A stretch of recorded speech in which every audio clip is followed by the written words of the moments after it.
ਵਾਹਿਗੁਰੂ ਸਾਹਿਬ ਜੀ। ਇੱਕ ਓੰਕਾਰ ਸਤਿਨਾਮ ਕਰਤਾ ਪੁਰਖ ਨਿਰਭਉ ਨਿਰਵੈਰ ਅਕਾਲ ਮੂਰਤ ਅਜੂਨੀ ਸੈਭੰ ਗੁਰ ਪ੍ਰਸਾਦ ਜਪ ਆਦਿ ਸੱਚ ਜੁਗਾਦ ਸੱਚ ਹੈ ਭੀ ਸੱਚ ਨਾਨਕ ਹੋਸੀ ਭੀ ਸੱਚ ਜਿਉ ਬੁਲਾਵਹਿ ਤਿਉ ਬੋਲਹਿ ਸੁਆਮੀ ਕੁਦਰਤ ਕਵਣ ਹਮਾਰੀ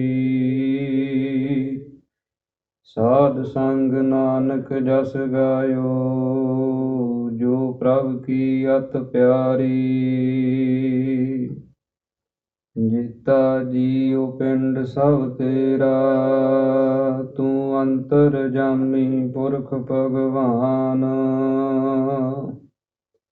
ਦਾਸਨ ਦਾਸ ਕਹਿ ਜਨ ਨਾਨਕ ਜਿਹਾ ਤੂੰ ਕਰਾਏ ਤੇਹਾ ਹਉ ਕਰੀ ਵਖਿਆਨ ਕਹਾਂ ਬੁੱਧ ਪ੍ਰਭ ਤੁਛ ਹਮਾਰੀ ਵਰਨ ਸਕੈ ਮਹਿਮਾ ਜੋ ਤਿਹਾਰੀ ਹਮ ਨ ਸਕਤ ਕਰ ਸਿਫਤ ਤੁਮਾਰੀ ਆਪ ਲਿਹੋ ਤੁਮ ਕਥਾ ਸੁਧਾਰੀ ਹਮ ਨ ਸਕਤ ਕਰ ਸਿਫਤ ਤੁਮਾਰੀ ਆਪ ਲਿਹੋ ਤੁਮ ਕਥਾ ਸੁਧਾਰੀ। ਵਾਹਿਗੁਰੂ ਜੀ ਕਾ ਖਾਲਸਾ ਵਾਹਿਗੁਰੂ ਜੀ ਕੀ ਫਤਿਹ। ਸਤਿਗੁਰਾਂ ਦੀ ਸਾਜੀ ਨਵਾਜੀ ਹੋਈ ਪਰਮ ਸਨਮਾਨ ਅਤੇ ਸਤਿਕਾਰਯੋਗ ਗੁਰੂ ਰੂਪ ਗੁਰੂ ਸਰੂਪ ਖਾਲਸਾ ਸਾਧ ਸੰਗਤ ਜੀਓ, ਅੰਤਰਜਾਮੀ ਗਰੀਬ ਨਵਾਜ ਅਕਾਲ ਪੁਰਖ ਪਰਮੇਸ਼ਰ ਵਾਹਿਗੁਰੂ ਜੀ ਦੀ ਅਤਿਅੰਤ ਕਿਰਪਾਲਤਾ ਰਹਿਮਤ ਬਖਸ਼ਿਸ਼ ਦੁਆਰਾ ਆਪਾਂ ਸਾਰੇ ਹੀ ਗੁਰਸਿੱਖ ਮਾਈ ਭਾਈ ਸੰਗਤ ਰੂਪ ਦੇ ਵਿੱਚ ਜੁਗੋ ਜੁਗ ਅਟਲ ਚਵਰ ਛਤਰ ਤਖਤ ਦੇ ਮਾਲਕ ਗੁਰਬਾਣੀ ਸਰੂਪ ਸਤਿਗੁਰੂ ਧੰਨ ਧੰਨ ਸਤਿਗੁਰੂ ਸ੍ਰੀ ਗੁਰੂ ਗ੍ਰੰਥ ਸਾਹਿਬ ਮਹਾਰਾਜ, ਜਿਨ੍ਹਾਂ ਦੀ ਪਾਵਨ ਪਵਿੱਤਰ ਹਜ਼ੂਰੀ ਦੇ ਅੰਦਰ ਸ਼ਾਮ ਦੇ ਸੁੰਦਰ ਦੀਵਾਨਾਂ ਦੇ ਵਿੱਚ ਹਾਜ਼ਰੀਆਂ ਭਰ ਰਹੇ ਹਾਂ। ਦਾਸ ਤੋਂ ਪਹਿਲਾਂ ਆਪ ਜੀ ਨੇ ਸਤਿਗੁਰਾਂ ਦੀ ਪਾਵਨ ਗੁਰਬਾਣੀ ਦੇ ਹਰ ਜਸ ਕੀਰਤਨ ਸਰਵਣ ਕੀਤੇ ਹਨ। ਉਸ ਤੋਂ ਉਪਰੰਤ ਜੋ ਸਤਿਗੁਰਾਂ ਦੀ ਪਾਵਨ ਗੁਰਬਾਣੀ ਦੀ ਲੜੀਵਾਰ ਕਥਾ ਚੱਲ ਰਹੀ ਹੈ, ਉਸ ਦੇ ਵਿੱਚੋਂ ਸ਼ਬਦ ਨੂੰ ਸਰਵਣ ਕੀਤਾ ਹੈ।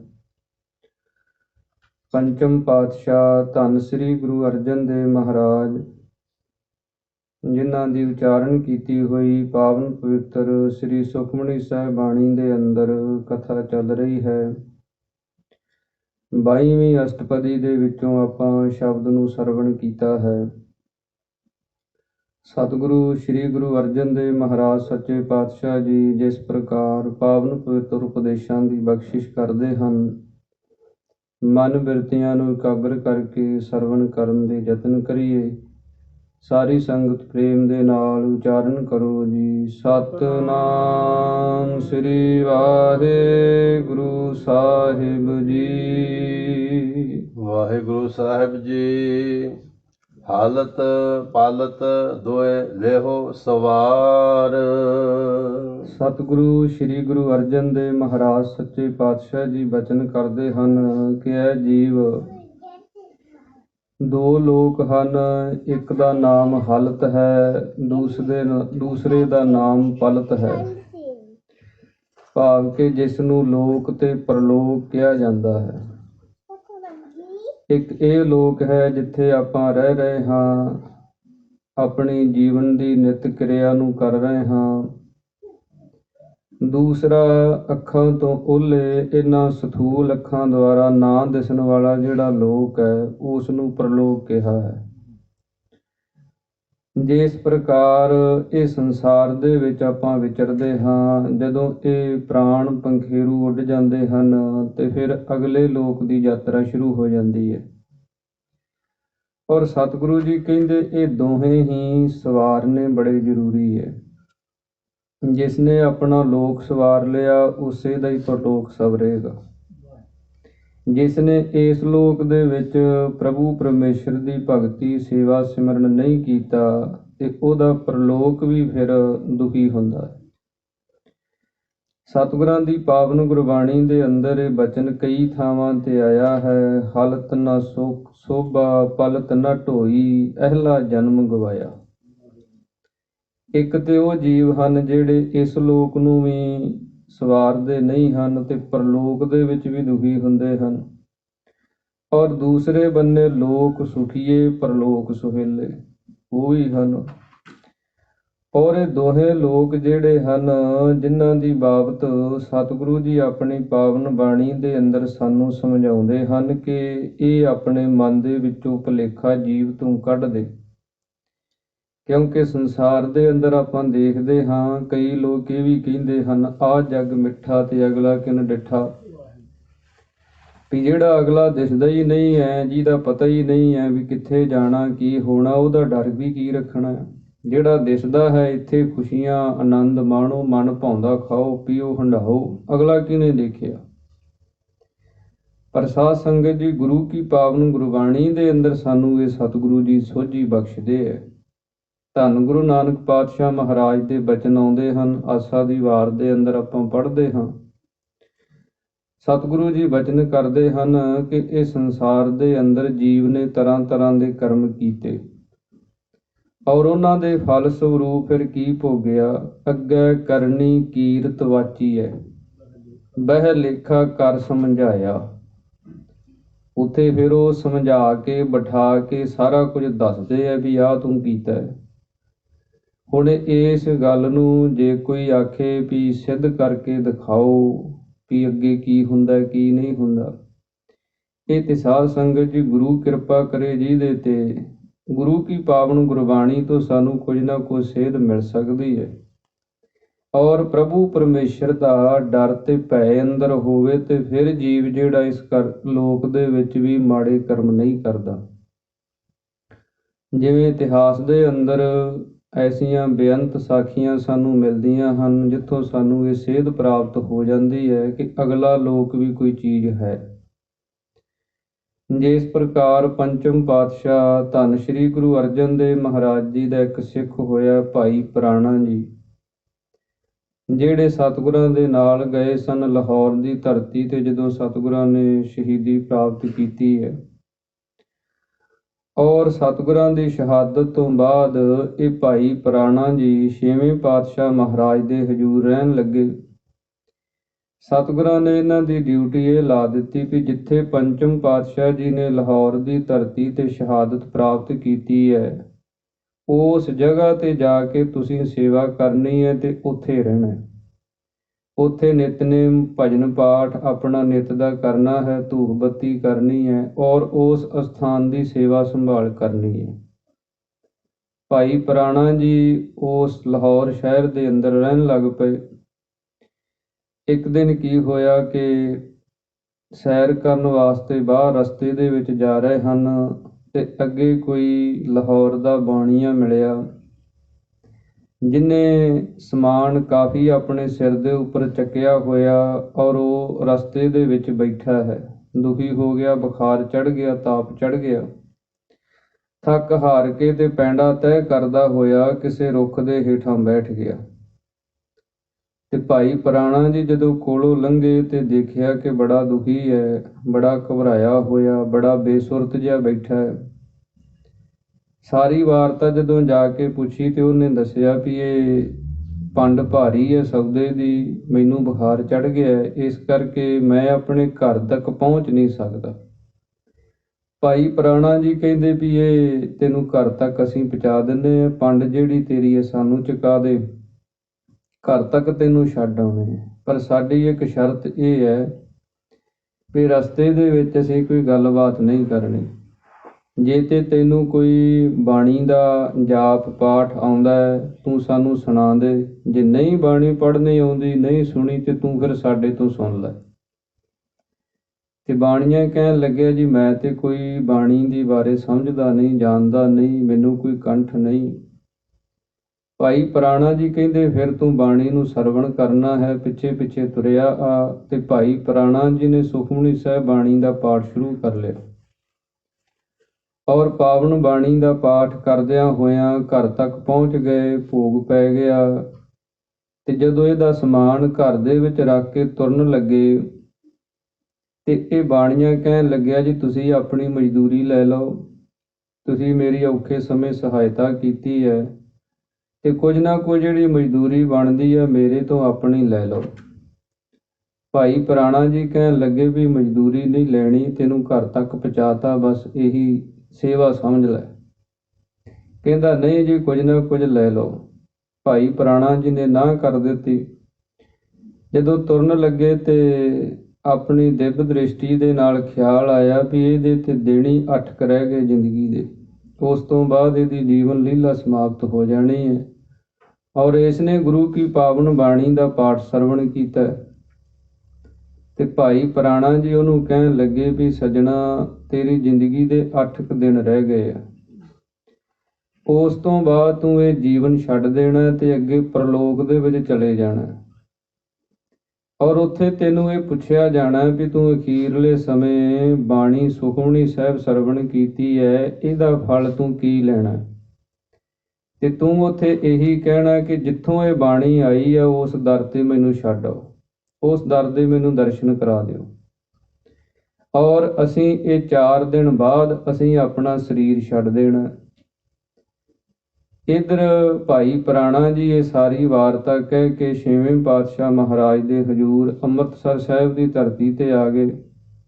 ਆ ਕੇ ਬੇਨਤੀ ਕੀਤੀ, ਮਹਾਰਾਜ ਆਪ ਜੀ ਨੇ ਲਾਈ ਹੋਈ ਸੇਵਾ ਜਿਹੜੀ ਹੈ ਉਹ ਨਿਭ ਗਈ ਹੈ, ਬਹੁਤ ਸੋਹਣੇ ਢੰਗ ਦੇ ਨਾਲ ਸੇਵਾ ਆਪ ਜੀ ਨੇ ਨਿਭਾ ਲਈ ਹੈ, ਪਰ ਹੁਣ ਅਖੀਰਲਾ ਸਮਾਂ ਆ ਗਿਆ, ਕਿਰਪਾ ਕਰੋ ਆਪਣੇ ਚਰਨਾਂ ਦੇ ਵਿੱਚ ਨਿਵਾਸ ਬਖਸ਼ੋ, ਲੋਕ ਤੇ ਪਰਲੋਕ ਮੇਰਾ ਸੁਹੇਲਾ ਤੇ ਸੁਖੀ ਕਰ ਦਿਓ। ਸਤਿਗੁਰਾਂ ਨੇ ਕਿਰਪਾ ਕੀਤੀ ਕਿ ਸਿੱਖਾ ਤੇਰਾ ਲੋਕ ਤੇ ਪਰਲੋਕ ਸੁਖੀ ਹੋਇਆ। ਭਾਈ ਪੁਰਾਣਾ ਜੀ ਆਪਣੇ ਇਸ ਜੀਵਨ ਦੀ ਲੀਲਾ ਨੂੰ ਸਮਾਪਤ ਕਰਕੇ ਗੁਰੂ ਦੇ ਚਰਨਾਂ ਵਿੱਚ ਪਹੁੰਚ ਗਏ। ਇੱਧਰ ਜਦੋਂ ਬਾਣੀਏ ਨੇ ਸਰੀਰ ਛੱਡਿਆ, ਇਸ ਨੂੰ ਜਮਾ ਨੇ ਫੜ ਲਿਆ, ਅੱਗੇ ਲੈ ਕੇ ਤੁਰੇ ਜਦੋਂ ਪ੍ਰਲੋਕ ਦੇ ਰਸਤੇ ਤੇ ਲੇਖਾ ਜੋਖਾ ਹੋਇਆ। ਪੁੱਛਿਆ ਗਿਆ ਵੀ ਤੂੰ ਇਹ ਪਾਵਨ ਬਾਣੀ ਦਾ ਜਾਪ ਸਰਵਣ ਕੀਤਾ, ਇਹਦਾ ਫਲ ਕੀ ਦਈਏ। ਕਹਿਣ ਲੱਗਿਆ, ਜਿੱਥੋਂ ਇਹ ਬਾਣੀ ਆਈ ਹੈ ਮੈਨੂੰ ਉੱਥੇ ਦਰਸ਼ਨ ਕਰਾ ਦਿਓ, ਉੱਥੇ ਛੱਡ ਆਓ, ਇਹਦਾ ਫਲ ਇਹ ਦੇ ਦਿਓ ਮੈਨੂੰ। ਤੇ ਉਹ ਕਹਿਣ ਲੱਗੇ ਵੀ ਫਲ ਤੇ ਦੇ ਦਿਆਂਗੇ, ਪਰ ਤੂੰ ਇਹ ਅਖੀਰਲੇ ਸਮੇਂ ਥੋੜ੍ਹੀ ਬਾਣੀ ਸੁਣੀ ਹੈ ਵੀ ਤੂੰ ਉੱਥੋਂ ਦਰਸ਼ਨ ਕਰਕੇ ਤੇ ਵਾਪਸ ਬਾਹਰ ਆ ਜਾਣਾ ਫੇਰ। ਕਹਿਣ ਲੱਗਿਆ ਵੀ ਠੀਕ ਹੈ। ਔਰ ਗੁਰਬਿਲਾਸ ਪਾਤਸ਼ਾਹੀ 6ਵੀਂ ਦੇ ਅੰਦਰ ਇਹ ਸਾਰੀ ਕਥਾ ਸਾਧ ਸੰਗਤ ਜੀ ਆਉਂਦੀ ਹੈ, ਜੋ ਭਾਈ ਮਣੀ ਸਿੰਘ ਜੀ ਸ਼ਹੀਦ ਹੋਏ, ਜਿਨ੍ਹਾਂ ਨੇ ਇਹ ਵਾਰਤਾ ਸਾਰੀ ਸਰਵਣ ਕਰਵਾਈ ਸਿੱਖਾਂ ਨੂੰ, ਔਰ ਉਹਨਾਂ ਦੇ ਵਿਦਿਆਰਥੀ ਨੇ ਅੱਗੇ ਉਹ ਗ੍ਰੰਥ ਲਿਖਿਆ। ਉਸ ਦੇ ਅੰਦਰ ਇਹ ਸਾਰੀ ਕਥਾ ਵਰਣਨ ਕੀਤੀ ਹੈ ਕਿ ਜਦੋਂ ਸੱਚਖੰਡ ਦੇ ਅੰਦਰ ਇਸ ਨੂੰ ਛੱਡ ਕੇ ਆਏ ਦੂਰੋਂ, ਇਹ ਚਲਿਆ ਗਿਆ, ਅੱਗੇ ਉਹੀ ਭਾਈ ਪੁਰਾਣਾ ਜੀ ਮਿਲੇ ਕਿ ਬੈਠ ਜਾ, ਇੱਥੇ ਸਤਸੰਗ ਹੋ ਰਹੀ ਹੈ। ਤੇ ਉਹ ਵਾਰ-ਵਾਰ ਪਿੱਛੇ ਨੂੰ ਦੇਖਦਾ ਹੈ ਤੇ ਭਾਈ ਪੁਰਾਣਾ ਜੀ ਨੂੰ ਕਹਿੰਦਾ, ਜੀ ਉਹ ਬਾਹਰ ਖੜੇ ਹੈ, ਤੇ ਉਹਨਾਂ ਨੇ ਆਖਿਆ ਵੀ ਵਾਪਸ ਆ ਜਾਏ। ਭਾਈ ਪੁਰਾਣਾ ਜੀ ਕਹਿੰਦੇ, ਹੁਣ ਤੈਨੂੰ ਜਾਣ ਦੀ ਲੋੜ ਨਹੀਂ, ਉਹ ਇੱਥੇ ਆ ਨਹੀਂ ਸਕਦੇ, ਤੂੰ ਨਾ ਜਾ ਵਾਪਸ, ਹੁਣ ਤੂੰ ਇੱਥੇ ਪਹੁੰਚ ਗਿਆ ਜਿੱਥੇ ਪਹੁੰਚਣਾ ਸੀ। ਇਸ ਕਰਕੇ ਸਤਿਗੁਰਾਂ ਦੀ ਪਾਵਨ ਬਾਣੀ ਦੇ ਬਚਨ ਵੀ ਆਉਂਦੇ ਹਨ, ਜਹ ਗੋਬਿੰਦ ਭਜਨ ਕੀਰਤਨ ਨਾਨਕ ਨੀਤ, ਨਾ ਹੋ ਨਾ ਤੂੰ ਨਹਿ ਛੁੱਟ ਹੈ, ਨਿਕਟ ਨਾ ਜਾਈਓ ਦੂਤ। ਇਹਨਾਂ ਜਮਦੂਤਾਂ ਦੀ ਵੀ ਉੱਥੇ ਪਹੁੰਚ ਨਹੀਂ ਹੈ। ਔਰ ਸਾਧ ਸੰਗਤ ਜੀ, ਇਹ ਇਤਿਹਾਸ ਦੇ ਵਿੱਚੋਂ ਸਾਨੂੰ ਗਵਾਹੀਆਂ ਮਿਲਦੀਆਂ ਹਨ, ਔਰ ਇਹ ਪਾਵਨ ਪਵਿੱਤਰ ਇਤਿਹਾਸ ਤੋਂ ਹੀ ਸਾਨੂੰ ਸੋਝੀ ਮਿਲਦੀ ਹੈ ਕਿ ਗੁਰੂ ਕੇ ਸਿੱਖ ਕਿਵੇਂ ਲੋਕ ਤੇ ਪ੍ਰਲੋਕ ਤੱਕ ਆਪਣੀ ਪਹੁੰਚ ਰੱਖਦੇ। ਕਿ ਗੁਰੂ ਦੀ ਕਿਰਪਾ ਹੋਵੇ ਜਿਹਦੇ ਤੇ, ਉਹੀ ਜਿੱਥੇ ਆਪ ਤਰਦਾ ਹੈ ਉੱਥੇ ਹੋਰਨਾਂ ਦਾ ਵੀ ਪਾਰ ਉਤਾਰਾ ਕਰ ਦਿੰਦਾ ਹੈ। ਸਤਿਗੁਰੂ ਸ੍ਰੀ ਗੁਰੂ ਅਰਜਨ ਦੇਵ ਮਹਾਰਾਜ ਇੱਥੇ ਬਚਨ ਕਰਦੇ ਹਨ, ਹਲਤ ਪਲਤ ਦੋਇ ਲੇਹੋ ਸਵਾਰ। ਕਿ ਹਲਤ ਔਰ ਪਲਤ ਲੋਕ ਤੇ ਪ੍ਰਲੋਕ ਜਿਹੜੇ ਹਨ ਗੁਰੂ ਕਿਆ ਸਿੱਖਾ ਤੂੰ ਦੋਹੇ ਹੀ ਆਪਣੇ ਸਵਾਰ ਲੈ, ਸਫਲੇ ਕਰ ਲੈ। ਰਾਮ ਨਾਮ ਅੰਤਰ ਉਰ ਧਾਰ। ਮਹਾਰਾਜ ਸਫਲੇ ਕਿਵੇਂ ਹੋਣਗੇ? ਸਤਿਗੁਰੂ ਜੀ ਕਹਿੰਦੇ RAM ਨਾਮ ਅੰਤਰ ਉਰ ਧਾਰ। ਆਪਣੇ ਹਿਰਦੇ ਦੇ ਵਿੱਚ ਜੋ ਰਮਿਆ ਹੋਇਆ RAM ਹੈ ਨਾ, ਉਹਦੇ ਨਾਮ ਨੂੰ ਧਾਰਨ ਕਰ ਲੈ। ਨਾਮ ਦੁਆਰਾ ਦੋਵੇਂ ਲੋਕ ਤੇ ਪ੍ਰਲੋਕ ਸੁਖੀ ਹੋਣੇ ਆ, ਹੋਰ ਕੋਈ ਸਾਧਨ ਨਹੀਂ ਹੈ। ਪੁਰਾਣੇ ਸਮਿਆਂ ਦੇ ਵਿੱਚ ਰਿਸ਼ੀ ਮੁਨੀ ਤਪ ਕਰਦੇ, 12-12 ਵਰ੍ਹੇ ਦੀ ਸਮਾਧੀ ਲਾਉਂਦੇ, ਮਨ ਦੇ ਵਿੱਚ ਇੱਛਾ ਇਹ ਹੁੰਦੀ ਸਵਰਗ ਮਿਲ ਜਾਏ। ਸਵਰਗ ਮਿਲ ਜਾਂਦਾ, ਫਿਰ ਉਹਦਾ ਫਲ ਮੁੱਕ ਜਾਂਦਾ, ਫਿਰ ਵਾਪਸ ਧਰਤੀ ਤੇ ਜਨਮ ਹੋ ਜਾਂਦਾ। ਪਰ ਜਿਹੜੀ ਨਾਮ ਦੀ ਬਰਕਤ ਹੈ ਸਾਧ ਸੰਗਤ ਜੀ, ਇਹ ਵਾਹਿਗੁਰੂ ਪਰਮੇਸ਼ਰ ਦੇ ਵਿੱਚ ਹੀ ਅਭੇਦ ਕਰ ਦਿੰਦੀ ਹੈ। ਇਹ ਆਉਣ ਤੇ ਜਾਣ ਦਾ ਸਿਲਸਿਲਾ ਹੀ ਖਤਮ ਕਰ ਦਿੰਦੀ ਹੈ। ਇਸ ਕਰਕੇ ਸਤਿਗੁਰੂ ਜੀ ਕਹਿੰਦੇ ਹਨ ਕਿ ਰਮੇ ਹੋਏ RAM ਦੇ ਨਾਮ ਨੂੰ ਤੂੰ ਆਪਣੇ ਹਿਰਦੇ ਦੇ ਵਿੱਚ ਧਾਰਨ ਕਰ ਲੈ। ਪੂਰੇ ਗੁਰ ਕੀ ਪੂਰੀ ਦਿਖਿਆ। ਇਹ ਪੂਰੇ ਗੁਰੂ ਦੀ, ਸਤਿਗੁਰੂ ਜੀ ਕਹਿੰਦੇ ਹਨ, ਪੂਰੀ ਦੀਖਿਆ ਤੋਂ ਭਾਵ ਕਹੀਏ ਸਿੱਖਿਆ ਹੈ, ਜੋ ਪੂਰਾ ਗੁਰੂ ਸਰਵਣ ਕਰਵਾਉਂਦਾ ਹੈ। ਦੀਖਿਆ ਮੰਤਰ ਜਿਵੇਂ ਲਿਆ ਜਾਂਦਾ ਹੈ ਵੱਖੋ ਵੱਖਰੇ ਧਰਮਾਂ ਦੇ ਵਿੱਚ, ਜਦੋਂ ਕਿਸੇ ਨੂੰ ਉਸ ਧਰਮ ਦੇ ਵਿੱਚ ਸ਼ਾਮਲ ਕੀਤਾ ਜਾਂਦਾ ਹੈ ਤੇ ਉਹ ਦੀਖਿਆ ਮੰਤਰ ਦਿੰਦੇ ਹੈ। ਉਹਨਾਂ ਦਾ ਆਪੋ ਆਪਣੇ ਧਰਮ ਦਾ ਵੱਖੋ ਵੱਖਰਾ ਢੰਗ ਤਰੀਕਾ ਹੈ। ਕੋਈ ਕਿਸੇ ਤਰੀਕੇ ਦੇ ਨਾਲ ਧਰਮ ਦੇ ਵਿੱਚ ਸ਼ਾਮਲ ਕਰਦਾ ਹੈ। ਗੁਰੂ ਘਰ ਦੇ ਅੰਦਰ 9ਵੇਂ ਪਾਤਸ਼ਾਹ ਤੱਕ ਮਹਾਰਾਜ ਚਰਨ ਪਹੁਲ ਦਿੰਦੇ ਰਹੇ, ਨਾਲ ਮੂਲ ਮੰਤਰ ਦ੍ਰਿੜ ਕਰਵਾਉਂਦੇ ਰਹੇ, ਗੁਰਮੰਤਰ ਦ੍ਰਿੜ ਕਰਵਾਉਂਦੇ ਰਹੇ। 10ਵੇਂ ਜਾਮੇ ਦੇ ਅੰਦਰ ਧੰਨ ਗੁਰੂ ਕਲਗੀਧਰ ਮਹਾਰਾਜ ਜੀ ਨੇ ਫਿਰ ਅੰਮ੍ਰਿਤ ਦੀ ਦਾਤ ਬਖਸ਼ਿਸ਼ ਕੀਤੀ। 5 ਪਿਆਰਿਆਂ ਨੂੰ ਇਹ ਸਤਿਗੁਰਾਂ ਨੇ ਅਧਿਕਾਰ ਦਿੱਤਾ ਕਿ ਖੰਡੇ ਬਾਟੇ ਦਾ ਅੰਮ੍ਰਿਤ ਜਿਹੜਾ ਹੈ, ਪੌਲ ਜਿਹੜੀ ਹੈ, 5 ਪਿਆਰਿਆਂ ਪਾਸੋਂ ਛਕਣੀ ਹੈ। 5 ਪਿਆਰੇ ਸਾਹਿਬਾਨ ਫਿਰ ਗੁਰਮੰਤਰ ਦ੍ਰਿੜ ਕਰਵਾਉਂਦੇ ਹਨ, ਫਿਰ ਮੂਲ ਮੰਤਰ ਜਪਾਉਂਦੇ ਹਨ, ਫਿਰ 5 ਰਹਿਤਾਂ ਬਾਰੇ ਦੱਸਦੇ ਹਨ, ਫਿਰ 5 ਕੁਰੈਤਾਂ ਬਾਰੇ ਦੱਸਦੇ ਹਨ। ਇਹ ਸਾਰੀ ਸਿੱਖਿਆ 5 ਪਿਆਰੇ ਸਾਹਿਬਾਨ ਦ੍ਰਿੜ ਕਰਵਾਉਂਦੇ, ਉਸ ਨੂੰ ਦੀਖਿਆ ਮੰਤਰ ਆਖਿਆ ਜਾਂਦਾ। ਔਰ ਉਸ ਨੂੰ ਦ੍ਰਿੜ ਕਰਕੇ ਸੁਣ ਕੇ ਫਿਰ ਉਹਦੇ ਤੇ ਚੱਲ ਕੇ ਤੇ ਫਿਰ ਜੀਵਨ ਦੀ ਸਫਲਤਾ ਕਰਨੀ ਹੈ। ਇਸ ਕਰਕੇ ਸਤਿਗੁਰੂ ਜੀ ਕਹਿੰਦੇ ਹਨ ਪੂਰੇ ਗੁਰ ਕੀ ਪੂਰੀ ਦੀਖਿਆ।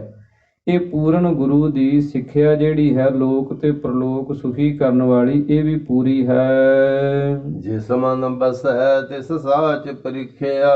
ਜਿਸ ਦੇ ਮਨ ਦੇ ਵਿੱਚ ਇਹ ਵਸ ਜਾਂਦੀ ਹੈ, ਉਹ ਸੱਚ ਸਰੂਪ ਨੂੰ ਪਰਖਣ ਵਾਲਾ ਬਣ ਜਾਂਦਾ ਹੈ, ਭਾਵ ਕਿ ਸਮਝਣ ਵਾਲਾ ਬਣ ਜਾਂਦਾ ਹੈ। ਜਿਹਦੇ ਵਿੱਚ ਮਨ ਦੇ ਵਿੱਚ ਸਿੱਖਿਆ ਵਸ ਜਾਏ ਗੁਰੂ ਦੀ। ਇਸੇ ਕਰਕੇ ਸਤਿਗੁਰੂ ਜੀ ਕਹਿੰਦੇ ਹਨ ਗੁਰ ਕੀ ਮਤ ਤੂੰ ਲਿਹ ਇਆਨੇ, ਭਗਤ ਬਿਨਾ ਬਹੁ ਡੂਬੇ ਸਿਆਨੇ। ਆਪਣੀ ਮਨਮਤ ਵੀ ਛੱਡ ਦੇ, ਹੋਰਾਂ ਦੀ ਮਤ ਵੀ ਛੱਡ ਦੇ, ਖੋਟੀ ਮਤ ਵੀ ਛੱਡ ਦੇ, ਗੁਰੂ ਦੀ ਮਤ ਲੈ ਤੂੰ।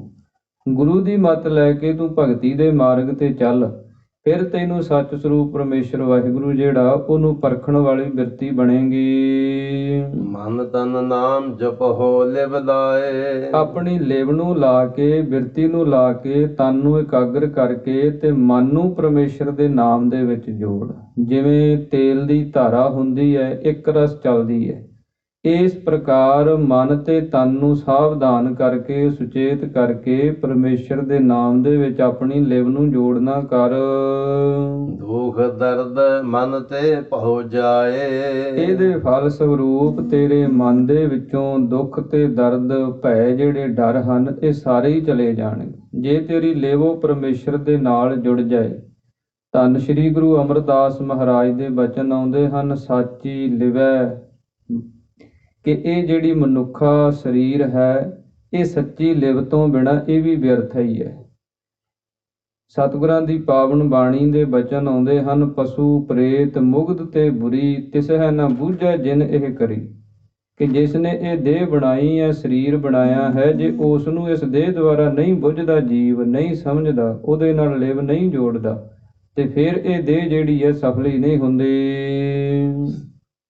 ਸੱਚ ਵਪਾਰ ਕਰੋ ਵਪਾਰੀ। ਇਸ ਕਰਕੇ ਸਤਿਗੁਰੂ ਜੀ ਕਹਿੰਦੇ ਜਿਵੇਂ ਵਪਾਰੀ ਵਪਾਰ ਕਰਦੇ ਹਨ, ਉਹ ਮਾਲ ਧਨ ਨੂੰ ਇਕੱਠਿਆਂ ਕਰਦੇ ਐ। ਇੱਕ ਚੀਜ਼ ਖਰੀਦਦੇ ਐ, ਅੱਗੇ ਵੇਚ ਦਿੰਦੇ ਐ, ਉਹਨੂੰ ਦੁੱਗਣੀ ਕਰਕੇ ਉਹਦੀ ਆਮਦਨ ਵਧਾ ਕੇ ਵੇਚਦੇ ਆ ਤੇ ਆਪਣੀ ਸੰਪਤੀ ਜਿਹੜੀ ਉਸ ਨੂੰ ਜੋੜਦੇ ਆ। ਇਸ ਕਰਕੇ ਤੂੰ ਸੱਚੇ ਨਾਮ ਦਾ ਵਪਾਰ ਕਰ, ਕਿਉਂਕਿ ਧਨ 2 ਪ੍ਰਕਾਰ ਦਾ ਹੈ, ਇੱਕ ਕੱਚਾ ਧਨ ਹੈ, ਇੱਕ ਸੱਚਾ ਧਨ ਹੈ।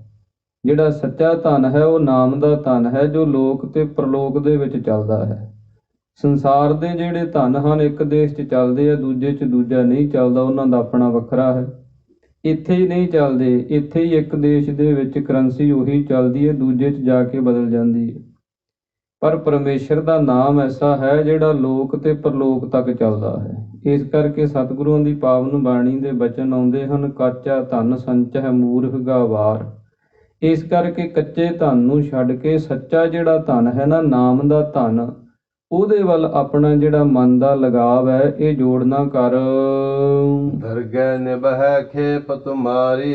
ਫਿਰ ਦਰਗਾਹ ਦੇ ਵਿੱਚ, ਪਰਮੇਸ਼ਰ ਵਾਹਿਗੁਰੂ ਦੀ ਦਰਗਾਹ ਦੇ ਵਿੱਚ ਫਿਰ ਤੇਰੀ ਜਿਹੜੀ ਹੈ ਨਾ ਅਸਲੀ ਪਤ ਇੱਜ਼ਤ ਜਿਹੜੀ ਹੈ ਇਹ ਰਹਿ ਜਾਏਗੀ। ਦਰਗਹਿ ਨਿਭੈ ਖੇਪ ਤੁਮਾਰੀ, ਫਿਰ ਤੇਰੀ ਜਿਹੜੀ ਕਲਿਆਣ ਨਾ ਦਰਗਾਹ ਦੇ ਵਿੱਚ ਨਾਮ ਧਨ ਦੁਆਰਾ ਹੀ ਹੋਣੀ ਹੈ। ਕਿਉਂਕਿ ਜਿਹ ਮਾਰਗ ਲੂਟੀ ਪਨਿਹਾਰੀ, ਸੋ ਮਾਰਗ ਸੰਤਨ ਦੂਰਾਰੀ।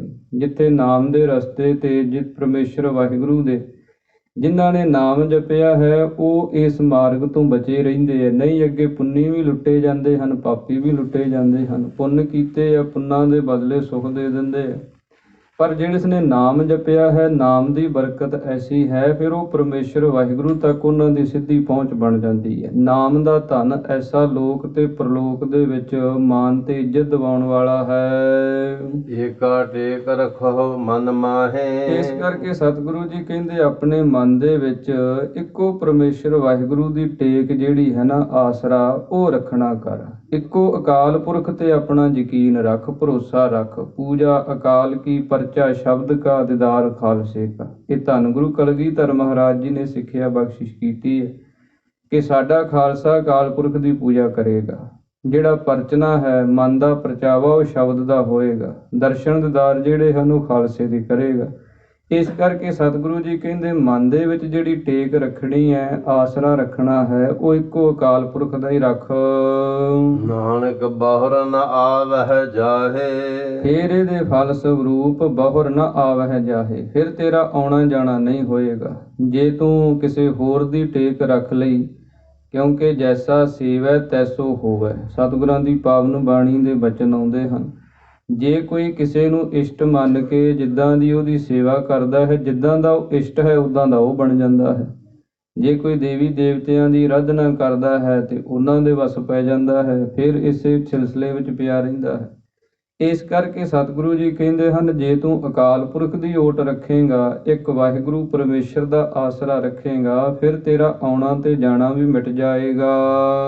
ਇਸ ਤੇ ਦੂਰ ਕਹਾ ਕੋ ਜਾਏ। ਤੇ ਫਿਰ ਮਹਾਰਾਜ ਅੱਗੇ ਦੱਸਦੇ ਹਨ, ਉਸ ਪਰਮੇਸ਼ਰ ਨੂੰ ਛੱਡ ਕੇ ਉਹਦੇ ਤੋਂ ਦੂਰ ਕਿੱਥੇ ਜਾਏਗਾ, ਕਿਹਦੀ ਅਰਾਧਨਾ ਕਰੇਗਾ ਤੇ ਤੇਰਾ ਲੋਕ ਤੇ ਪ੍ਰਲੋਕ ਸੁਖੀ ਹੋ ਜਾਏ। ਜਿਵੇਂ ਭਗਤਾਂ ਨੇ ਆਖਿਆ ਹਨ, ਭਗਤਾਂ ਨੇ ਬਚਨ ਕਹੇ ਹਨ ਕਿ ਕੋਈ ਦੇਵੀ ਦੀ ਅਰਾਧਨਾ ਕਰਨ ਵਾਲਾ ਸੀ ਤੇ ਉਸ ਨੇ ਭਗਤ ਜੀ ਨੂੰ ਆ ਕੇ ਆਖਿਆ ਕਿ ਤੁਸੀਂ ਦੇਵੀ ਦੀ ਅਰਾਧਨਾ ਕਰੋ। ਤੇ ਭਗਤ ਜੀ ਨੇ ਬਚਨ ਉਚਾਰਨ ਕੀਤੇ, ਤੁਮ ਜੋ ਕਹੀਤ ਆਦ ਭਵਾਨੀ, ਮੁਕਤ ਕੀ ਬਰੀਆ ਕਹਾਂ ਛਪਾਨੀ। ਕਿ ਤੂੰ ਭਵਾਨੀ ਮੰਨੀ ਹੈ, ਦੇਵੀ ਮੰਨੀ ਹੈ, ਪਰ ਜਦੋਂ ਉਹਦੇ ਤੋਂ ਮੁਕਤੀ ਮੰਗੀ ਤੇ ਉਹਨੇ ਵੀ ਕਹਿ ਦਿੱਤਾ ਕਿ ਇਹ ਮੈਂ ਨਹੀਂ ਦੇ ਸਕਦੀ। ਇਹ ਤੇ ਅਕਾਲ ਪੁਰਖ ਪਰਮੇਸ਼ਰ ਵਾਹਿਗੁਰੂ ਉਹਦੀ ਅਰਾਧਨਾ ਕਰੋ ਜੇ ਮੁਕਤੀ ਚਾਹੀਦੀ ਹੈ। ਮੇਰੇ ਕੋਲ ਤੇ ਸੁੱਖ ਸਹੂਲਤਾਂ ਹਨ, ਦੁੱਧ ਪੁੱਤ ਦੀਆਂ ਦਾਤਾਂ ਹਨ, ਮੈਂ ਦੇ ਦਿੰਦੀ ਹਾਂ। ਰਿੱਧੀਆਂ ਸਿੱਧੀਆਂ ਚਾਹੀਦੀਆਂ ਉਹ ਦੇ ਦਿੰਦੀ ਹੈ। ਕਿਸੇ ਦਾ ਨੁਕਸਾਨ ਕਰਨਾ ਕਰਾਉਣਾ ਉਹ ਮੈਂ ਕਰ ਦਿੰਦੀ ਹੈ, ਕਿਸੇ ਦਾ ਲਾਭ ਕਰਾਉਣਾ ਉਹ ਕਰ ਦਿੰਦੀ ਹੈ। ਇੱਦਾਂ ਦੇ ਕਰਮ ਤੇ ਮੇਰੇ ਕੋਲੇ ਹਨ। ਪਰ ਸਤਿਗੁਰੂ ਜੀ ਕਹਿੰਦੇ ਹਨ, ਉਸ ਪਰਮੇਸ਼ਰ ਵਾਹਿਗੁਰੂ ਨੂੰ ਛੱਡ ਕੇ ਹੋਰ ਕਿਤੋਂ ਵੀ ਇਹ ਦਾਤ ਜਿਹੜੀ ਹੈ ਨਾ ਪਰਮੇਸ਼ਰ ਦੀ ਪ੍ਰਾਪਤੀ ਦੀ ਨਹੀਂ ਮਿਲਦੀ ਹੈ। ਉਬਰੈ ਰਾਖਨ ਹਾਰ ਤੇ ਆਏ। ਇਸ ਕਰਕੇ ਸਤਿਗੁਰੂ ਜੀ ਕਹਿੰਦੇ ਹਨ, ਜੋ ਸਭ ਦੀ ਰੱਖਿਆ ਕਰਨ ਵਾਲਾ ਪਰਮੇਸ਼ਰ ਵਾਹਿਗੁਰੂ ਹੈ, ਉਹਨੂੰ ਧਿਆਉਣਾ ਕਰ। ਉਹਨੂੰ ਧਿਆ ਕੇ ਹੀ ਉਬਰੈ, ਫਿਰ ਤੇਰਾ ਜੀਵਨ ਜਿਹੜਾ ਇਹਦਾ ਉਧਾਰ ਹੋਵੇਗਾ। ਨਿਰਭਉ ਜਪੈ ਸਗਲ ਭਉ ਮਿਟੈ। ਸਤਿਗੁਰੂ ਜੀ ਕਹਿੰਦੇ ਨਿਰਭਉ ਪਰਮੇਸ਼ਰ ਵਾਹਿਗੁਰੂ ਨੂੰ ਜਪ ਕੇ ਹੀ ਤੇਰੇ ਸਾਰੇ ਭੈ ਤੇ ਡਰ ਮਿਟ ਸਕਦੇ ਹੈ। ਜੇ ਤੂੰ ਪਰਮੇਸ਼ਰ ਵਾਹਿਗੁਰੂ ਜੋ ਨਿਰਭਉ ਸਰੂਪ ਹੈ, ਨਿਰਭਉ ਨਿਰਵੈਰ, ਜਿਹੜਾ ਕਿਸੇ ਦੇ ਨਾਲ ਵੈਰ ਨਹੀਂ ਹੈ, ਨਿਰਭਉ ਕਿਸੇ ਤੋਂ ਡਰਦਾ ਨਹੀਂ ਹੈ, ਉਹ ਅਕਾਲ ਪੁਰਖ ਵਾਹਿਗੁਰੂ ਹੀ ਹੈ। ਇਸ ਕਰਕੇ ਸਤਿਗੁਰੂ ਜੀ ਕਹਿੰਦੇ ਹਨ, ਨਿਰਭਉ ਪਰਮੇਸ਼ਰ ਵਾਹਿਗੁਰੂ ਨੂੰ ਧਿਆਉਣਾ ਕਰ। ਜਿਨ ਹਰ ਨਿਰਭਉ, ਜਿਨ ਹਰ ਨਿਰਭਉ ਧਿਆਇਆ ਜੀ, ਤਿਨ ਕਾ ਭਉ ਸਭ ਗਵਾਸੀ। ਜਿਨ੍ਹਾਂ ਨੇ ਨਿਰਭਉ ਪਰਮੇਸ਼ਰ ਸਰੂਪ ਨੂੰ ਧਿਆਇਆ ਹੈ, ਉਹਨਾਂ ਦਾ ਸਤਿਗੁਰੂ ਜੀ ਕਹਿੰਦੇ ਸਾਰਾ ਹੀ ਡਰ ਫਿਰ ਉਹ ਵੀ ਦੂਰ ਹੋ ਜਾਂਦਾ ਹੈ। ਪ੍ਰਭ ਕਿਰਪਾ ਤੇ ਪ੍ਰਾਣੀ ਛੁਟੈ। ਪ੍ਰਭੂ ਦੀ ਕਿਰਪਾ ਦੁਆਰਾ ਹੀ ਪ੍ਰਾਣੀ ਜਿਹੜਾ ਹੈ ਇਹ ਬੰਧਨਾਂ ਦੇ ਵਿੱਚੋਂ, ਜੰਮਣ ਮਰਨ ਦੇ ਵਿੱਚੋਂ, ਖੰਗਤਾ ਮਮਤਾ ਦੇ ਵਿੱਚੋਂ, ਕਰਤਾ ਭੋਗਤਾ ਦੇ ਬੰਧਨਾਂ ਦੇ ਵਿੱਚੋਂ ਫੇਰ ਹੀ ਛੁੱਟਦਾ ਹੈ। ਜਦੋਂ ਪ੍ਰਭੂ ਕਿਰਪਾ ਕਰੇ ਤੇ ਫੇਰ ਹੀ ਇਸ ਕਰਮਾਂ ਦੇ ਬੰਧਨਾਂ ਤੋਂ ਜੀਵ ਛੁੱਟਦਾ ਹੈ। ਜਿਸ ਪ੍ਰਭ ਰਾਖੈ ਤਿਸ ਨਾਹੀ ਦੁਖ। ਜਿਸ ਦੀ ਰੱਖਿਆ ਕਰਨ ਵਾਲਾ ਪਰਮੇਸ਼ਰ ਵਾਹਿਗੁਰੂ ਹੋ ਜਾਂਦਾ ਹੈ, ਸਤਿਗੁਰੂ ਜੀ ਕਹਿੰਦੇ ਉਸ ਨੂੰ ਕਿਸੇ ਵੀ ਦੁੱਖ ਦੀ ਪ੍ਰਾਪਤੀ ਨਹੀਂ ਹੁੰਦੀ। ਜਿੰਨੇ ਦੁੱਖ ਹਨ ਇਹ ਸਭ ਸੰਸਾਰੀ ਤਲ ਤੇ ਜੀਵ ਨੂੰ ਪ੍ਰਾਪਤ ਹੁੰਦੇ, ਪਰ ਜਿਨ੍ਹਾਂ ਦੀ ਰੱਖਿਆ ਕਰਨ ਵਾਲਾ ਪਰਮੇਸ਼ਰ ਵਾਹਿਗੁਰੂ ਬਣ ਜਾਏ, ਉਹਦੇ ਜਿਹੜੇ ਲੜ ਲੱਗ ਜਾਣ ਤੇ ਉਹਨਾਂ ਨੂੰ ਕਿਸੇ ਪ੍ਰਲੋਕ ਤੇ ਪ੍ਰਲੋਕ ਦੇ ਅੰਦਰ ਦੁੱਖ ਜਿਹੜੇ ਹਨ ਇਹ ਮਿਟ ਜਾਂਦੇ ਹਨ। ਨਾਮ ਜਪਤ ਮਨ ਹੋਵਤ ਸੁਖ। ਕਿਉਂਕਿ ਦੁਖੀ ਮਨ ਨਹੀਂ ਹੋਣਾ ਹੈ। ਮਨ ਹੀ ਜਿਹੜਾ ਹੈ ਕਿਸੇ ਵਸਤੂ ਦੇ ਨਾਲ ਜੁੜਦਾ ਹੈ, ਉਸ ਵਸਤੂ ਦੇ ਵਿੱਚੋਂ ਜਿੰਨਾ ਚਿਰ ਰਸ ਆਉਂਦਾ ਸੁਖ ਬਣਿਆ ਰਹਿੰਦਾ, ਜਦੋਂ ਉਹ ਰਸ ਟੁੱਟ ਜਾਂਦਾ ਫਿਰ ਦੁਖੀ ਹੋ ਜਾਂਦਾ। ਮਨ ਕਰਕੇ ਸਾਰੇ ਸੰਸਾਰ ਦੇ ਅੰਦਰ ਜੀਵ ਦੁਖੀ ਹੁੰਦੇ। ਮਨ ਜਿਹੜਾ ਉਹੀ ਅਸ਼ਾਂਤ ਰਹਿੰਦਾ ਹੈ, ਮਨ ਹੀ ਚਿੰਤਾ ਦੇ ਵਿੱਚ ਰਹਿੰਦਾ ਹੈ, ਫਿਕਰਾਂ ਦੇ ਵਿੱਚ ਰਹਿੰਦਾ ਹੈ ਤੇ ਦੁਖੀ ਹਨ। ਪਰ ਜਿਹੜੇ ਮਨ ਦੁਆਰਾ ਪਰਮੇਸ਼ਰ ਦੇ ਨਾਮ ਨੂੰ ਜਪਣ ਲੱਗ ਜਾਂਦੇ ਹਨ ਤੇ ਫਿਰ ਉਹਨਾਂ ਦਾ ਮਨ ਸੁਖੀ ਹੋ ਜਾਂਦਾ ਹੈ। ਮਨ ਸੁਖੀ ਹੋ ਗਿਆ ਤੇ ਫਿਰ ਸਾਰੇ ਹੀ ਦੁੱਖ ਮਿਟ ਜਾਂਦੇ ਹਨ। ਚਿੰਤਾ ਜਾਏ ਮਿਟੈ ਅਹੰਕਾਰ।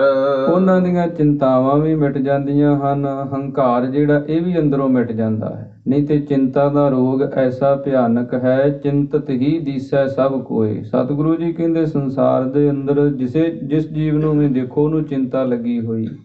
ਕਿਸੇ ਨੂੰ ਕਿਸੇ ਪ੍ਰਕਾਰ ਦੀ ਚਿੰਤਾ ਹੈ, ਕਿਸੇ ਨੂੰ ਕੋਈ ਚਿੰਤਾ ਹੈ। ਚਿੰਤਤ ਹੀ ਦੀਸੈ ਸਭ ਕੋਇ, ਚਿੱਤ ਹੈ ਏਕ ਤਹੀ ਸੁਖ ਹੋਏ। ਜੇ ਇੱਕ ਪਰਮੇਸ਼ਰ ਵਾਹਿਗੁਰੂ ਦਾ ਚਿੰਤਨ ਕਰਨ ਲੱਗ ਪਵੇ, ਜਿਵੇਂ ਸਿਆਣੇ ਕਹਿੰਦੇ ਚਿੰਤਾ ਚਿਤਾ ਸਮਾਨ, ਇਸ ਕਰਕੇ ਜੇ ਕੋਈ ਚਿੰਤਾ ਨੂੰ ਛੱਡ ਕੇ ਚਿੰਤਨ ਕਰਨ ਲੱਗ ਪਵੇ ਪਰਮੇਸ਼ਰ ਦਾ, ਫਿਰ ਸਤਿਗੁਰੂ ਜੀ ਕਹਿੰਦੇ ਚਿੰਤਾ ਜਾਏ ਮਿਟੈ ਅਹੰਕਾਰ। ਚਿੰਤਾਵਾਂ ਵੀ ਚਲੀਆਂ ਜਾਂਦੀਆਂ ਹਨ ਔਰ ਜਿਹੜਾ ਅੰਦਰ ਹੰਕਾਰ ਫੁਰਦਾ ਹੈ, ਤਨ ਮਨ ਧਨ ਦਾ ਹੰਕਾਰ ਇਹ ਵੀ ਮਿਟ ਜਾਂਦਾ ਹੈ। ਤਿਸ ਜਨ ਕਉ ਕੋਇ ਨ ਪਹੁੰਚਨ ਹਾਰ। ਔਰ ਉਸ ਜਨ ਦੀ ਐਸੀ ਪਦਵੀ ਹੋ ਜਾਂਦੀ ਹੈ ਜਿਸ ਪਦਵੀ ਦੀ ਬਰਾਬਰਤਾ ਤੇ ਹੋਰ ਕੋਈ ਦੂਸਰਾ ਪਹੁੰਚ ਨਹੀਂ ਸਕਦਾ। ਉਹਦੀ ਸ਼ੋਭਾ, ਉਹਦੀ ਵਡਿਆਈ ਸੰਸਾਰ ਦੇ ਵਿੱਚ ਫਿਰ ਐਸੀ ਹੁੰਦੀ ਹੈ, ਪੰਡਤ ਸੂਰ ਛਤਰਪਤ ਰਾਜਾ ਭਗਤ ਬਰਾਬਰ ਔਰ ਨਾ ਕੋਈ। ਜਿਹੜੀ ਵਡਿਆਈ ਭਗਤ ਦੇ ਕੋਲ ਹੈ ਉਹ ਨਾ ਕੋਈ ਛੇ ਸ਼ਾਸਤਰੀ ਪੰਡਤ ਦੇ ਕੋਲ ਹੈ, ਨਾ ਕਿਸੇ ਚੱਕਰਵਰਤੀ ਰਾਜੇ ਦੇ ਕੋਲ ਹੈ। ਉਹ ਜਿਹੜੀ ਵਡਿਆਈ, ਉਹ ਜਿਹੜਾ ਸੁੱਖ ਹੈ ਉਹ ਭਗਤ ਦੇ ਕੋਲ ਹੀ ਹੈ। ਇਸ ਕਰਕੇ ਭਗਤ ਦੇ ਲੱਛਣ ਦੱਸੇ ਹਨ ਸਤਿਗੁਰਾਂ ਨੇ। ਸਤਿਗੁਰੂ ਜੀ ਕਹਿੰਦੇ ਇੱਕ ਪਾਸੇ ਸੰਸਾਰ ਦਾ ਕੋਈ ਰਾਜਾ ਹੈ ਜਿਹਦੇ ਕੋਲ ਇੰਨਾ ਕੁਝ ਹੈ, ਮਾਲ ਧਨ, ਰਾਜ ਧਨ ਔਰ ਤਰ੍ਹਾਂ ਤਰ੍ਹਾਂ ਦੀਆਂ ਫੌਜਾਂ ਹਨ, ਮਹਿਲ ਮਾੜੀਆਂ ਹਨ, ਪਰ ਉਹਨੂੰ ਵੀ ਸਤਿਗੁਰਾਂ ਨੇ ਕਹਿ ਦਿੱਤਾ ਸਕਲ ਸ੍ਰਿਸ਼ਟ ਕੋ ਰਾਜਾ ਦੁਖੀਆ, ਹਰ ਕਾ ਨਾਮ ਜਪਤ ਹੋਏ ਸੁਖੀਆ। ਦੂਸਰੇ ਬੰਨੇ ਪਰਮੇਸ਼ਰ ਦਾ ਭਜਨ ਕਰਨ ਵਾਲਾ ਹੈ, ਬਸਤਾ ਟੂਟੀ ਝੁੰਪੜੀ ਚੀਰ ਸਭ ਛਿੰਨਾ, ਜਾਤ ਨ ਪਤ ਨ ਆਦਰੋ ਉਦਿਆਨ ਪ੍ਰਮਿੰਨਾ, ਮਿੱਤਰ ਨ ਇਠ ਧਨ ਰੂਪਹੀਣ ਕਿਛ ਸਾਕ ਨ ਸਿੰਨਾ, ਰਾਜਾ ਸਗਲੀ ਸ੍ਰਿਸ਼ਟ ਕਾ ਹਰ ਨਾਮ ਮਨ ਪਿੰਨਾ। ਜੇ ਉਹ ਪਰਮੇਸ਼ਰ ਦੇ ਨਾਮ ਦੇ ਵਿੱਚ ਭਿੱਜਿਆ ਹੋਇਆ, ਨਾਮ ਨੂੰ ਜਪਣ ਵਾਲਾ ਤੇ ਉਹ ਸਾਰੀ ਸ੍ਰਿਸ਼ਟੀ ਦਾ ਹੀ ਰਾਜਾ ਹੈ। ਸਤਿਗੁਰੂ ਜੀ ਕਹਿੰਦੇ ਹਨ ਇਸ ਕਰਕੇ ਉਸ ਜਨ ਦੀ ਸ਼ੋਭਾ, ਉਹਦੀ ਵਡਿਆਈ ਤੇ ਹੋਰ ਕੋਈ ਦੂਸਰਾ ਨਹੀਂ ਪਹੁੰਚ ਸਕਦਾ। ਸਿਰ ਉਪਰ ਠਾਡਾ ਗੁਰ ਸੂਰਾ। ਸਤਿਗੁਰੂ ਜੀ ਕਹਿੰਦੇ ਜਿਨ੍ਹਾਂ ਦੇ ਸਿਰ ਦੇ ਉੱਤੇ ਸ਼੍ਰੋਮਣੀ ਸਤਿਗੁਰੂ ਜੀ ਜੋ ਸੂਰਮੇ ਹਨ ਉਹ ਖੜੇ ਹਨ, ਜਿਨ੍ਹਾਂ ਦੀ ਰੱਖਿਆ ਕਰਨ ਵਾਲੇ ਸਤਿਗੁਰੂ ਜੀ ਆਪ ਬਣ ਗਏ ਹਨ। ਨਾਨਕ ਤਾਕੇ ਕਾਰਜ ਪੂਰਾ। ਸਤਿਗੁਰੂ ਜੀ ਕਹਿੰਦੇ ਉਹਨਾਂ ਦੇ ਸਾਰੇ ਕਾਰਜ ਹੀ ਸਫਲੇ ਤੋਂ ਭਾਵ ਪੂਰੇ ਤੋਂ ਭਾਵ ਸਫਲੇ ਹੋ ਜਾਂਦੇ ਹਨ। ਜਿਨ੍ਹਾਂ ਦੇ ਸਿਰ ਦੇ ਉੱਤੇ ਪਰਮੇਸ਼ਰ ਵਾਹਿਗੁਰੂ ਆਪ ਖੜਾ ਹੈ, ਜੋ ਸਤਿਗੁਰੂ ਸਰੂਪ ਹੋ ਕੇ ਸੂਰਾ ਤੋਂ ਭਾਵ ਕਹੀਏ ਸੂਰਮੇ ਦੀ ਨਿਆਈ ਪਰਮੇਸ਼ਰ ਵਾਹਿਗੁਰੂ ਦਾ ਸਰੂਪ ਜੋ ਸਤਿਗੁਰੂ ਜੀ ਸਾਡੀ ਰੱਖਿਆ ਕਰਨ ਵਾਲੇ ਬਣ ਜਾਂਦੇ ਹਨ। ਫਿਰ ਸਤਿਗੁਰੂ ਜੀ ਕਹਿੰਦੇ ਸਿੱਖ ਦੇ ਸਾਰੇ ਕਾਰਜ ਜਿਹੜੇ ਲੋਕ ਪ੍ਰਲੋਕ ਦੇ ਸਫਲੇ ਹੋ ਜਾਂਦੇ ਹਨ। ਮਤ ਪੂਰੀ ਅੰਮ੍ਰਿਤ ਜਾ ਕੇ ਦ੍ਰਿਸ਼ਟ। ਜਿਸ ਗੁਰੂ ਦੀ ਪੂਰਨ ਮਤ ਹੈ, ਜਿਸ ਗੁਰੂ ਦੀ ਮਤ ਦੇ ਵਿੱਚ ਅਧੂਰਾਪਣ ਨਹੀਂ ਹੈ। ਸੰਸਾਰ ਦੇ ਵਿੱਚ ਕੱਚੇ ਗੁਰੂ ਵੀ ਹਨ, ਪਰ ਸਤਿਗੁਰਾਂ ਦੀ ਜਿਹੜੀ ਸ਼੍ਰੋਮਣੀ ਮਤ ਬਖਸ਼ਿਸ਼ ਕੀਤੀ ਹੈ ਸਤਿਗੁਰਾਂ ਨੇ, ਉਹ ਪੂਰੀ ਮਤ ਹੈ ਤੇ ਔਰ ਅੰਮ੍ਰਿਤ ਦ੍ਰਿਸ਼ਟੀ ਹੈ। ਜਿੱਧਰ ਨਿਗਾਹ ਪਾਉਂਦੇ ਹਨ ਅੰਮ੍ਰਿਤ ਵਰਸਦਾ ਹੈ। ਦਰਸ਼ਨ ਪੇਖਤ ਉਦਰਤ ਸ੍ਰਿਸ਼ਟ। ਸਤਿਗੁਰਾਂ ਦੇ ਦਰਸ਼ਨ ਕਰਕੇ ਜਿੰਨੀ ਇਹ ਸ੍ਰਿਸ਼ਟੀ ਹੈ ਇਹ ਉਦਰਤ ਕਹੀਏ ਤਰ ਜਾਂਦੀ ਹੈ, ਉਧਾਰ ਹੁੰਦਾ ਹੈ। ਪ੍ਰਤੱਖ ਸਰੂਪ ਦੇ ਵਿੱਚ ਸਤਿਗੁਰਾਂ ਦੇ ਇਤਿਹਾਸ ਦੇ ਵਿੱਚ ਜਿਨ੍ਹਾਂ ਨੇ ਦਰਸ਼ਨ ਕੀਤੇ ਸਤਿਗੁਰਾਂ ਦੇ, ਤੇ ਦਰਸ਼ਨ ਕਰਕੇ ਹੀ ਉਹਨਾਂ ਦੇ ਮਨ ਤਨ ਨਿਹਾਲ ਹੋ ਗਏ। ਐਸੀਆਂ ਬੇਅੰਤ ਮਿਸਾਲਾਂ ਮਿਲਦੀਆਂ ਹਨ ਜਿਨ੍ਹਾਂ ਦੇ ਸਤਿਗੁਰਾਂ ਦੇ ਦਰਸ਼ਨ ਕੀਤੇ ਔਰ ਦਰਸ਼ਨਾਂ ਦੁਆਰਾ ਹੀ ਉਹਨਾਂ ਦੇ ਜੀਵਨ ਦੀ ਕਲਿਆਣ ਹੋ ਗਈ। ਸੋ ਇਸ ਕਰਕੇ ਸਤਿਗੁਰੂ ਜੀ ਕਹਿੰਦੇ ਹਨ ਜਿਨ੍ਹਾਂ ਦੇ ਪੂਰੇ ਸਤਿਗੁਰੂ ਹਨ ਉਹਨਾਂ ਦੇ ਦਰਸ਼ਨ ਕਰਕੇ ਸ੍ਰਿਸ਼ਟੀ ਵੀ ਉਧਰਦੀ ਹੈ, ਤਰਦੀ ਹੈ। ਚਰਨ ਕਮਲ ਜਾ ਕੇ ਅਨੂਪ। ਜਿਸ ਗੁਰਾਂ ਦੇ ਚਰਨ ਕਮਲ ਜਿਹੜੇ ਉਪਮਾ ਤੋਂ ਰਹਿਤ ਹਨ, ਚਰਨ ਜਿਹੜੇ ਕਮਲ ਦੇ ਫੁੱਲ ਦੀ ਨਿਆਈ ਹਨ। ਜਿਵੇਂ ਕਮਲ ਦਾ ਫੁੱਲ ਨਿਰਲੇਪ ਰਹਿੰਦਾ ਪਾਣੀ ਦੇ ਵਿੱਚ, ਆਪਣੇ ਪੰਖੜੀਆਂ ਦੇ ਨਾਲ ਪੱਤਿਆਂ ਦੇ ਨਾਲ ਪਾਣੀ ਨਹੀਂ ਲੱਗਣ ਦਿੰਦਾ, ਇਸੇ ਪ੍ਰਕਾਰ ਹੀ ਸਤਿਗੁਰਾਂ ਦੇ ਚਰਨ ਕਮਲ ਹਨ ਜੋ ਇਸ ਸੰਸਾਰ ਦੇ ਵਿੱਚ ਰਹਿੰਦਿਆਂ ਹੋਇਆਂ ਵੀ ਨਿਰਲੇਪ ਹਨ, ਉਪਮਾ ਤੋਂ ਰਹਿਤ ਹਨ। ਇਸ ਕਰਕੇ ਸਤਿਗੁਰੂ ਜੀ ਕਹਿੰਦੇ ਹਨ ਐਸੇ ਚਰਨਾਂ ਕਮਲਾਂ ਤੋਂ ਕਵੀ ਮਹਾਕਵੀ ਭਾਈ ਸੰਤੋਖ ਸਿੰਘ ਜੀ ਜਿਨ੍ਹਾਂ ਨੇ ਇਤਿਹਾਸ ਲਿਖਿਆ, ਉਹਨਾਂ ਨੇ ਨਾਨਕ ਪ੍ਰਕਾਸ਼ ਦੇ ਮੰਗਲਾਂ ਦੇ ਅੰਦਰ 10 ਗੁਰੂ ਸਾਹਿਬਾਨਾਂ ਦੇ ਮੰਗਲ ਕੀਤੇ ਔਰ ਹਰੇਕ ਮੰਗਲ ਦੇ ਵਿੱਚ ਇੱਕ ਪਾਸੇ ਚਰਨ ਕਮਲ ਦਾ ਜ਼ਿਕਰ ਕੀਤਾ ਹੈ, ਦੂਸਰੇ ਪਾਸੇ ਕਮਲ ਫੁੱਲ ਜਿਹੜਾ ਹੈ ਇਹ ਵੀ ਦੱਸ ਦਿੱਤਾ ਕਿ ਇਹ ਵੀ ਪਰਮੇਸ਼ਰ ਵਾਹਿਗੁਰੂ ਦੇ ਸਤਿਗੁਰਾਂ ਦੇ ਚਰਨਾਂ ਦੇ ਬਰਾਬਰ ਨਹੀਂ ਪਹੁੰਚ ਸਕਦਾ। ਇਹਦੇ ਵਿੱਚ ਵੀ ਊਣਤਾਈਆਂ ਦੱਸ ਦਿੱਤੀਆਂ ਕਿ ਇਹਦੇ ਤੋਂ ਵੀ ਅੱਗੇ ਧੰਨ ਸ਼੍ਰੀ ਗੁਰੂ ਨਾਨਕ ਦੇਵ ਮਹਾਰਾਜ 10 ਪਾਤਸ਼ਾਹੀਆਂ ਦੇ ਚਰਨ ਕਮਲ ਹਨ। ਸਫਲ ਦਰਸ਼ਨ ਸੁੰਦਰ ਹਰ ਰੂਪ। ਸਤਿਗੁਰੂ ਜੀ ਬਚਨ ਕਰਦੇ ਹਨ ਕਿ ਜਿਨ੍ਹਾਂ ਨੇ ਐਸੇ ਸਤਿਗੁਰਾਂ ਦੇ ਦਰਸ਼ਨ ਕੀਤੇ ਹਨ ਸੁੰਦਰ ਸਰੂਪ ਦੇ, ਉਹਨਾਂ ਦਾ ਜੀਵਨ ਜਿਹੜਾ ਹੈ ਉਹ ਸਹਿਤ ਫਲ ਦੇ ਹੋ ਗਿਆ। ਸਹਿਤ ਫਲ ਤੋਂ ਭਾਵ ਕੀ ਹੈ ਕਿ ਗਿਆਨ ਫਲ ਦੇ ਸਹਿਤ ਹੋ ਗਿਆ। ਧਨ ਸੇਵਾ ਸੇਵਕ ਪਰਵਾਨ।